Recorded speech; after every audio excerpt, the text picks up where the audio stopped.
antibodi, hormon, dan protein. Sel darah merah, eritrosit, bertindak sebagai pembawa oksigen dan karbon dioksida. Sel darah putih, leukosit, merupakan komponen utama dari sistem kekebalan tubuh. Sel darah ini berfungsi untuk mendeteksi keberadaan benda asing yang berbahaya. Keping darah, trombosit, dibutuhkan oleh tubuh untuk menunjang proses pembekuan darah saat terjadi luka atau cedera. C. Mekanisme sistem peredaran darah manusia. Yang pertama, sirkulasi sistemik. Sirkulasi sistemik merupakan sirkulasi darah yang mengaliri seluruh tubuh. Sirkulasi ini berlangsung ketika darah bersih yang mengandung oksigen mengisi serambi kiri jantung melalui vena pulmonalis setelah melepaskan karbon dioksida di paru-paru. Yang kedua, sirkulasi pulmonal. Sirkulasi pulmonal atau sirkulasi paru merupakan sirkulasi darah dari jantung menuju paru-paru dan sebaliknya. Sirkulasi ini berlangsung saat darah yang mengandung karbon dioksida dari sisa metabolisme tubuh kembali ke jantung melalui pembuluh vena besar. Sirkulasi koroner. Sama seperti organ tubuh lain, jantung juga membutuhkan asupan oksigen dan nutrisi agar dapat menjalankan fungsinya dengan baik. Darah yang membawa nutrisi dan oksigen ke otot-otot jantung akan dialirkan melalui pembuluh arteri koroner. D. Kelainan atau gangguan pada sistem peredaran darah.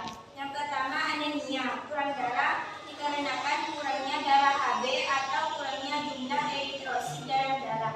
Yang kedua, varisis adalah pelebaran pembuluh darah di betis.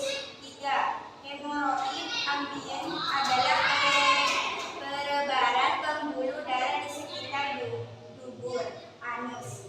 4. Arteriosklerosis ialah pengerasan pembuluh nadi karena timbunan atau endapan kapur.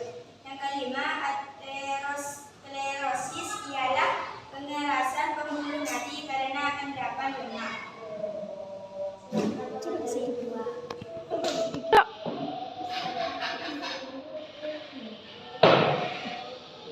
Embolus ialah tersumbatnya pembuluh darah karena benda yang bergerak. Trombus ialah tersumbatnya pembuluh darah karena benda yang tidak bergerak. 8. Hemofilia ialah kelainan darah suka membeku karena faktor hereditas atau keturunan. 9. Leukemia, kanker darah ialah tercapainya leukosit secara tak terkendali. Macam gangguan atau penyakit yang dapat terjadi pada sistem peredaran darah. Hipertensi atau kelainan darah tinggi. Sumbatan pembuluh darah arteri, kelainan otot jantung atau lemah jantung, kardiomyopati, aterosklerosis, penyakit jantung, koroner, penyakit arteri, gagal jantung, emboli, dan trombosis vena. Aneurisma aorta dalam penyakit jantung bawaan, gangguan irama jantung atau aritmia. Silakan kesimpulan.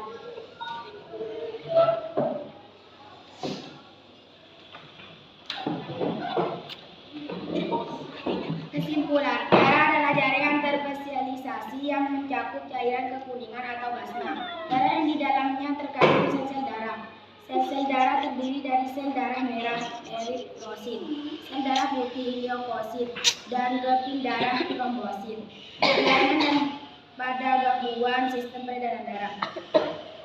1. Anemia, kurang darah dikarenakan kurangnya darah Hb atau kurangnya jumlah eritrosit dalam darah. 2. Varisis adalah pelebaran pembuluh darah di betis. 3. Hemoroid ambien adalah pelebaran pembuluh darah di sekitar dubur anus. 4. Arteriosklerosis ialah pengerasan pembuluh nadi karena timbunan atau endapan kabur. 5. Aterosklerosis ialah pengerasan pembuluh nadi karena endapan lemak. 6. Bolus ialah tersumbatnya pembuluh darah karena benda yang bergerak.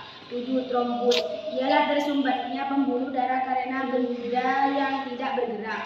8. Hemofilia ialah kelainan darah sukar pembeku karena faktor hereditas atau keturunan. 9. Leukemia kanker darah ialah bertambahnya leukosit secara tak terkendali. 10. Penyakit kuning pada bayi. Eritroblastosis parvovirus adalah merusaknya eritrosit bayi atau janin akibat aglutinasi dari antibodi ibu apabila ibu bergolongan darah RH. Cukup sekian.